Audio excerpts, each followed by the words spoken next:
Bismillahirrahmanirrahim. Assalamualaikum warahmatullahi wabarakatuh. Salam dan bahagia.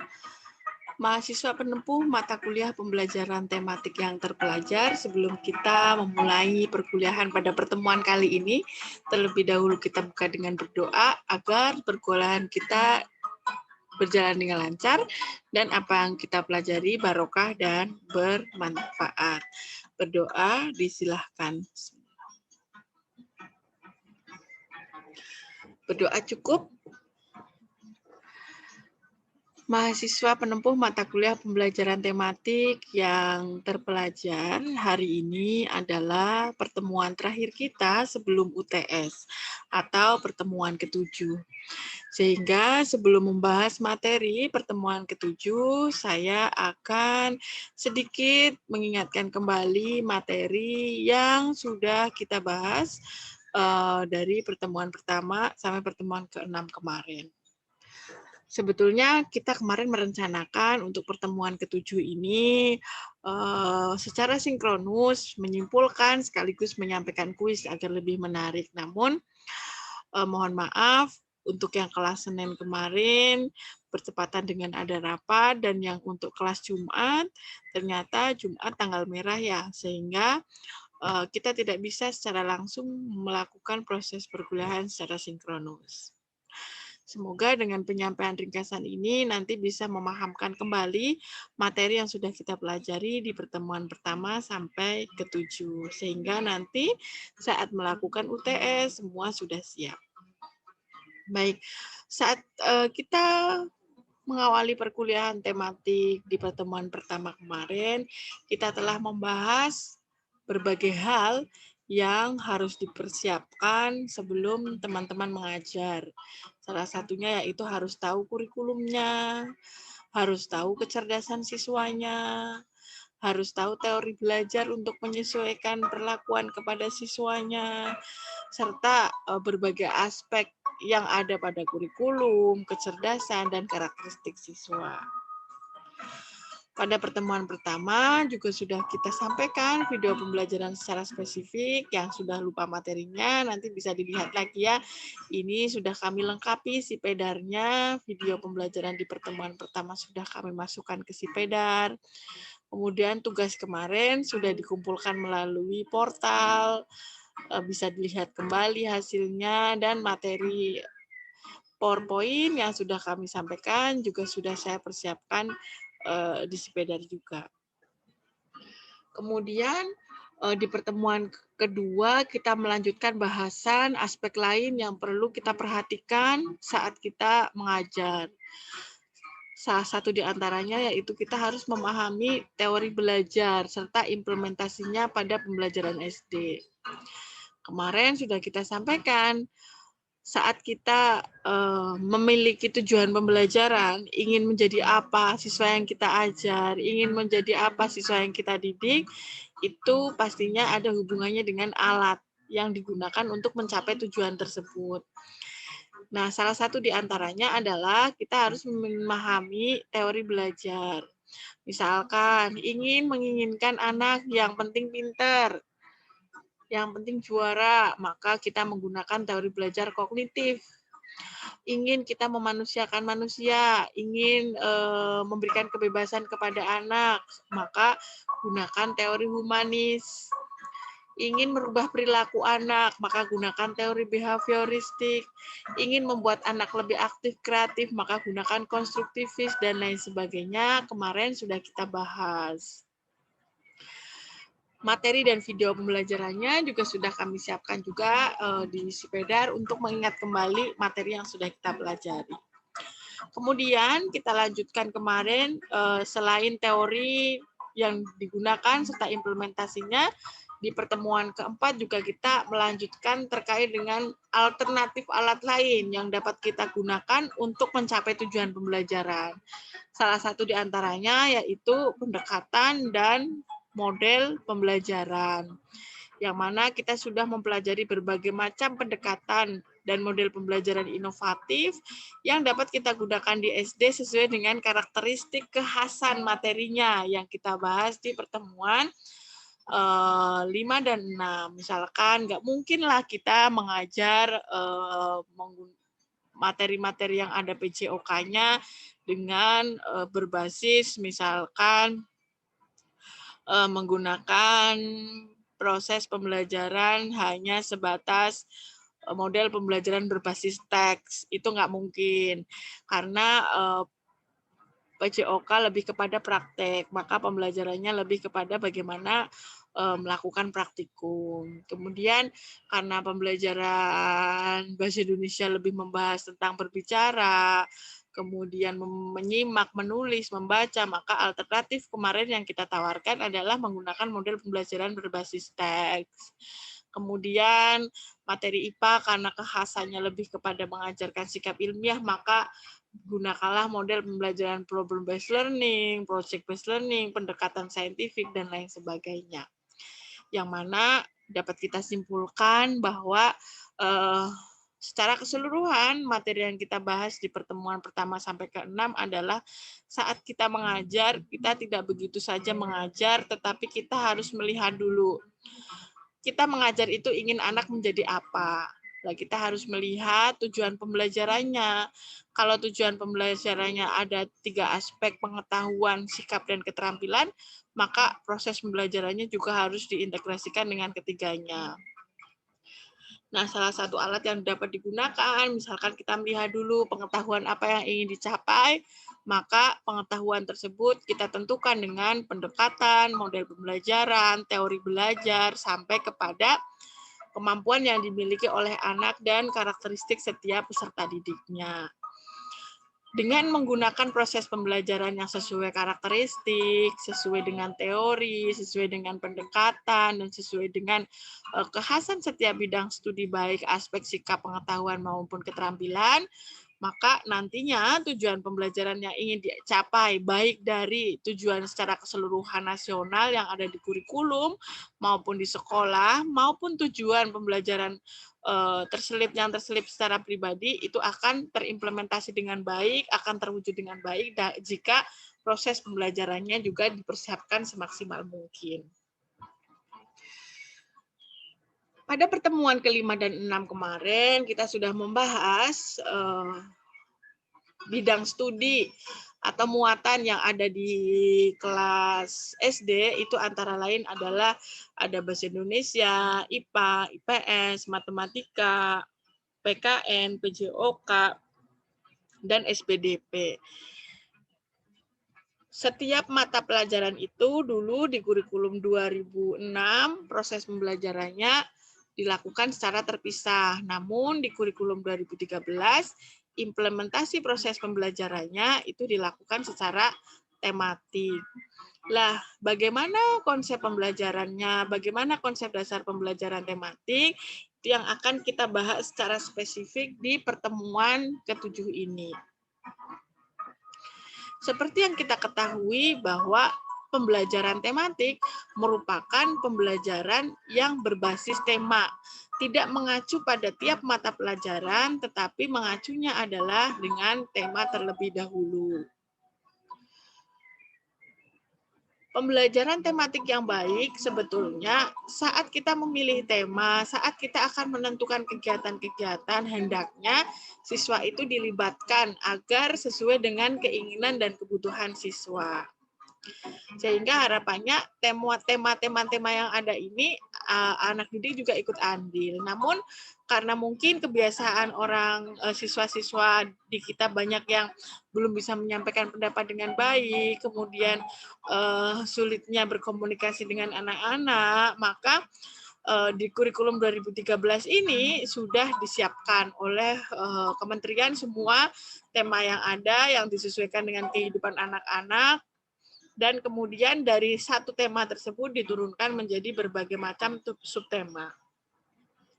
Saya contohkan satu subtema yang ada di kelas 5, yaitu tema 8, ada judul tema namanya Lingkungan Sahabat Kita.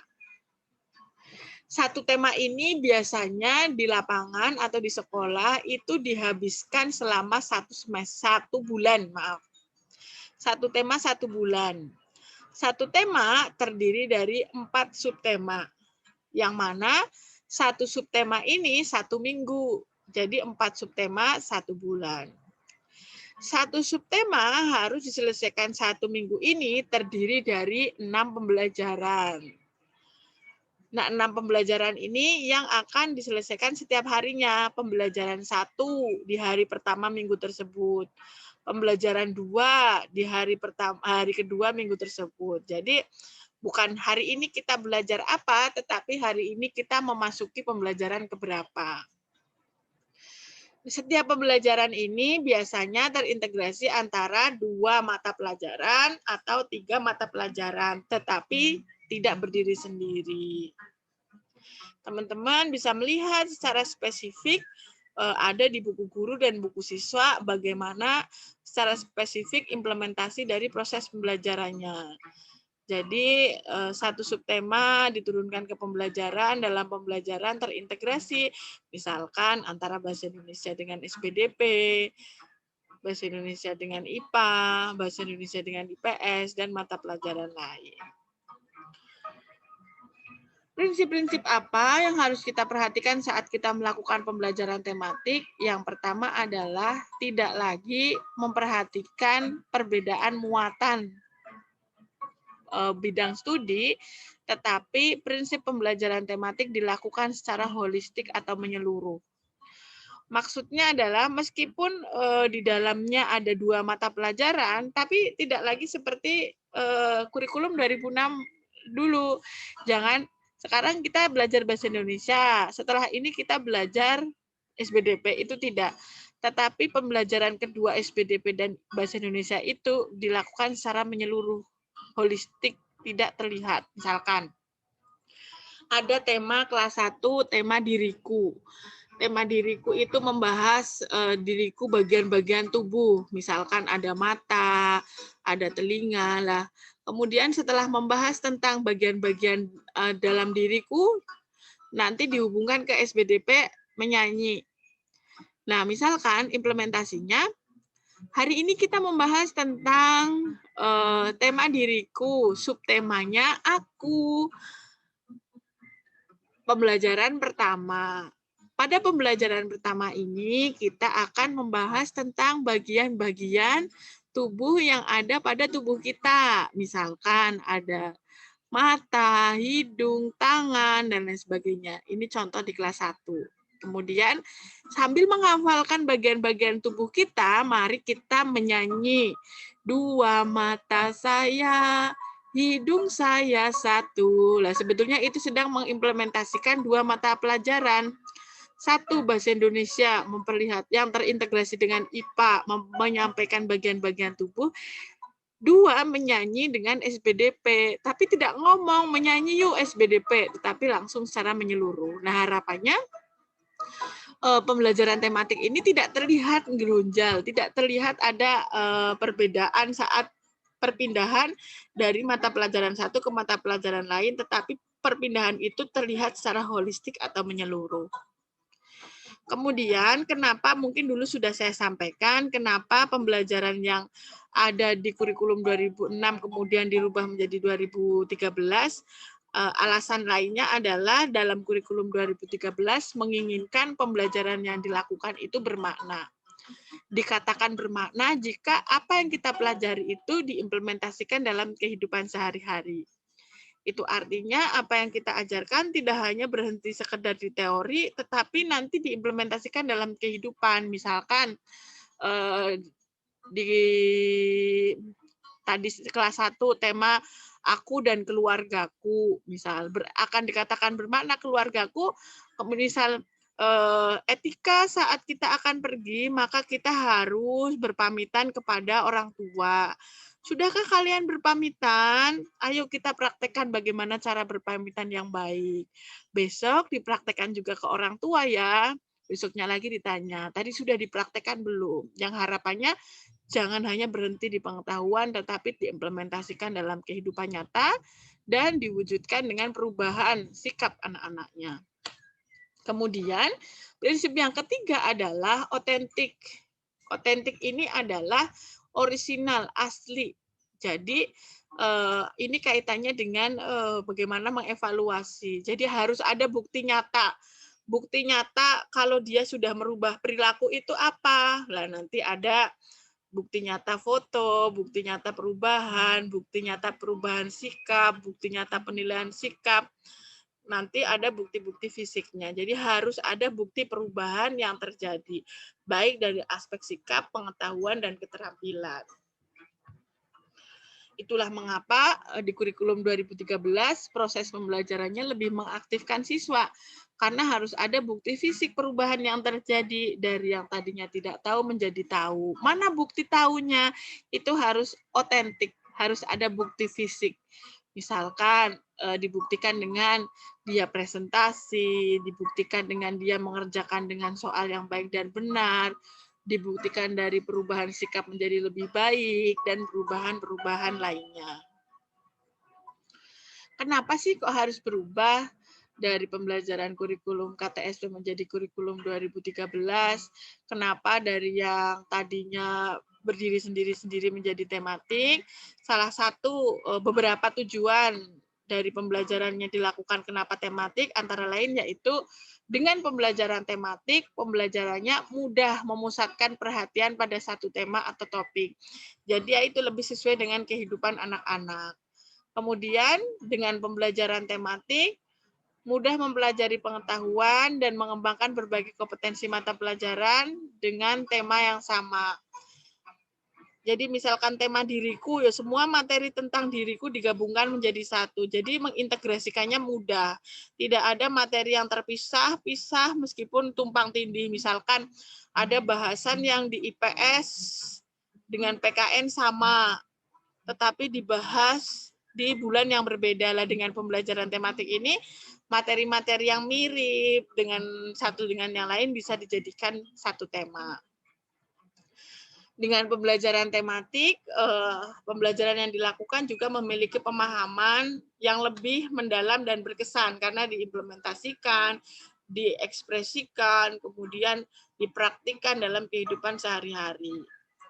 Pembelajaran tematik juga mengembangkan kompetensi berbahasa lebih baik dengan mengaitkan berbagai macam mata pelajaran dan pengalaman pribadi siswa karena implementasinya dengan pendekatan saintifik. Bagaimana dia mampu mengkomunikasikan, bagaimana dia mampu menalar, bagaimana dia bekerja sama, dan lain sebagainya. Dengan begitu, pembelajaran lebih bergairah, kemudian mereka komunikasinya baik dan merasa apa yang dipelajari bermanfaat dalam kehidupan sehari-harinya, dan itulah yang dikatakan sebagai pembelajaran yang bermakna. Dengan pembelajaran tematik, sehingga harapannya pembelajarannya itu berfungsi untuk memudahkan anak untuk memahami konsep, memusatkan anak dalam satu tema, meningkatkan pemahaman, menambah semangat, dan lagi-lagi terimplementasi dalam kehidupan anak secara nyata. Iklim kelas yang memungkinkan terjadinya pembelajaran bermakna. Ini lebih kepada kita guru. Jadi agar pembelajarannya itu dapat diimplementasikan dalam kehidupan sehari-hari, kita sebagai guru itu harus seperti apa? Yang pertama, kita sebagai guru harus menerima peserta didik apa adanya. Tidak ada labeling, tidak ada perbedaan, tidak ada kasih pilih kasih, nah dan lain sebagainya. Keadaan siswa kita terima apa adanya, tinggal bagaimana kita mentreatment dia lebih menjadi orang yang lebih baik. Setelah tahu keadaan apa adanya, kemudian kita kenali dan bina peserta didik itu melalui penemuannya terhadap diri sendiri. Seperti yang pernah saya sampaikan, mungkin sebetulnya menurut psikologi, menurut teori itu tidak ada siswa yang bodoh. Yang ada hanyalah dia belum menemukan guru yang tepat. Sehingga sebetulnya yang salah, lebih salah, yang dikatakan bersalah adalah lebih kepada gurunya. Bagaimana cara guru mencari cara untuk membina siswa, untuk menemukan jati dirinya, untuk menemukan kelebihan-kelebihan yang ada pada dirinya, dengan berbagai alternatif treatment-treatment yang ada. Kemudian kita sebagai guru juga perlu mengusahakan sumber belajar yang memungkinkan dapat diperoleh oleh peserta didik. Misalkan seperti dalam pendekatan saintifik itu, bagaimana siswa untuk menemukan, bagaimana siswa untuk mencoba, itu lebih kepada student center. Lebih dia diaktifkan, dibebaskan untuk mencari pengetahuan sendiri. Dengan seperti itu nanti proses pembelajarannya bisa mengajarkan anak kemandirian, pembiasaan menyelesaikan masalah dengan sendiri, sehingga itu akan diimplementasikan juga dalam kehidupannya. Nah, salah satu alternatif yang dapat kita gunakan bisa menggunakan model pembelajaran yang sudah kita pelajari kemarin, pendekatan berbasis saintifik, inquiry, discovery, problem based learning, project based learning, dan model pembelajaran inovatif lainnya. Kemudian, tekankan pentingnya pendekatan diri sendiri dan biarkan peserta didik mengambil tanggung jawab sendiri untuk memenuhi tujuan belajar. Jadi lebih kepada mengimplementasikan teori humanis, tidak memaksakan kehendak kepada siswa, tetapi lebih kepada bagaimana kita mengajarkan anak untuk mengambil keputusan. Dari mengambil keputusan itulah terwujud tanggung jawab yang terlihat dari diri siswa. Jadi dapat kita simpulkan pembelajaran yang dilakukan di pembelajaran tematik di kurikulum 2013 ini merupakan alternatif cara yang tepat untuk lebih membangun, mengembangkan jiwa-jiwa anak yang memiliki sikap, memiliki karakter yang baik, tidak hanya bagus di pengetahuan, tetapi sikap, kepribadian, mentalitasnya itu bagus. Implementasinya bagaimana? Seperti yang tadi sudah kita sampaikan, harus menggunakan pembelajaran holistik, harus menggunakan pembelajaran yang bermakna, serta orisinalitas. Jadi ada bukti perubahan setiap pembelajarannya. Sekian pembahasan materi di pertemuan ke-7 ini. Selanjutnya saya akan menyampaikan materi soal UTS. UTS kita akan dilakukan di hari pertama, yaitu hari Senin, 5 April 2021, jam terakhir, jam kelima, yaitu pukul 15.30 sampai pukul 17. Sifatnya open book, karena kalau close book juga percuma, kita tidak bisa mengawasi. Soal sudah diberikan hari ini dan mungkin bisa sampai ke teman-teman H-3, hari Jumat. Kemudian nanti jawablah pertanyaan-pertanyaan yang ada dengan diketik saja menggunakan Microsoft Word, dirapikan dengan bagus. Setelah selesai, silakan dikirim dengan format PDF agar tidak hancur tulisannya. Biasanya kalau beda Office nanti sampai kita acak-acakan. Jadi nanti di format PDF saja, kemudian nama filenya di-rename dengan nama _NIM. Kemudian silahkan jawabannya dikirim sesuai dengan jadwal UTS, yaitu hari Senin, maksimal pukul 17 di Sipedar. Nanti akan kita buatkan rumahnya untuk mengumpulkan UTS. Kemudian silahkan jawabannya dikerjakan dengan bahasa sendiri. Seperti yang kemarin saya sampaikan, jika terbukti melakukan kecurangan, ada yang sama, nanti akan kita koreksi semua. Kalau ada yang sama, kalau ada yang mirip-mirip dengan lembar kerja, hasil kerja teman lain, maka lembar jawabnya tidak akan kami koreksi. Jadi, do yourself, lakukan dengan kemampuan diri sendiri, dan lakukan yang terbaik. Soalnya sedikit, hanya 2, sehingga tidak terlalu membutuhkan waktu yang lama. Tetapi 2 soal itu beranak. 1 soal ada sub soalnya 2. Yang pertama, nanti kita akan menyampaikan narasi dari sebuah soal, ya. Ini narasinya. Kemudian dari narasi tersebut ada 3 soal yang kami tanyakan. Yang pertama ini berhubungan dengan pembahasan kita di pertemuan pertama, yaitu terkait dengan saat kita akan menjadi guru, aspek-aspek apa saja yang perlu diperhatikan saat kita akan melakukan proses pembelajaran tematik. Tadi sudah saya sampaikan di awal. Kemudian subsoal yang kedua, dari narasi-narasi yang saya sampaikan, kira-kira teori belajar apa yang paling tepat digunakan untuk mengimplementasikan kurikulum 2013. Itu sesuai dengan yang kita sudah bahas di pertemuan kedua. Kemudian soal yang ketiga yaitu membahas tentang dari narasi yang sudah diberikan di soal disesuaikan dengan materi pertemuan ketujuh ini tadi yang sudah saya sampaikan, apakah dari narasi tersebut sudah dikatakan sebagai proses pembelajaran yang sesuai dengan konsep pembelajaran tematik. Kalau sudah sesuai, seperti apa? Kalau belum sesuai, kurang apa? Silahkan dijawab. Nanti sesuai dengan bahasa kalian sendiri. Itu nomor 1. Kemudian nomor 2, membahas tentang materi yang kita bahas di pertemuan ke-5 dan ke-6 serta pertemuan ke-3 dan ke-4. Saya sajikan 2 kompetensi dasar, yaitu ada muatan IPA dan muatan bahasa Indonesia. Di pertemuan ke-5 dan ke-6 kemarin, kita kan sudah membahas kekhasan semua mata pelajaran. Dari kekhasan materi yang diperlihatkan di sini, silahkan tentukan kira-kira model dan pendekatan atau pendekatan yang tepat, salah satu ya, model atau pendekatan yang tepat itu apa, sesuai dengan materinya. Ada materi IPA dan bahasa Indonesia.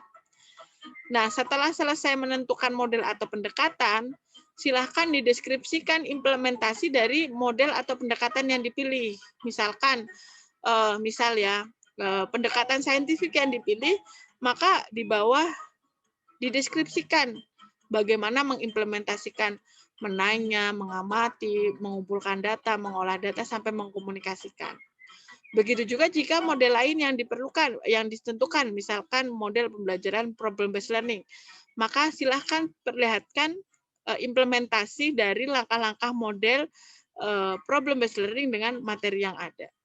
Atau ternyata ada alternatif model pembelajaran lain yang menurut teman-teman sesuai, silahkan dilihat nanti langkah-langkahnya diimplementasikan dengan materi yang ada. Setiap soal terdiri dari 20 skor.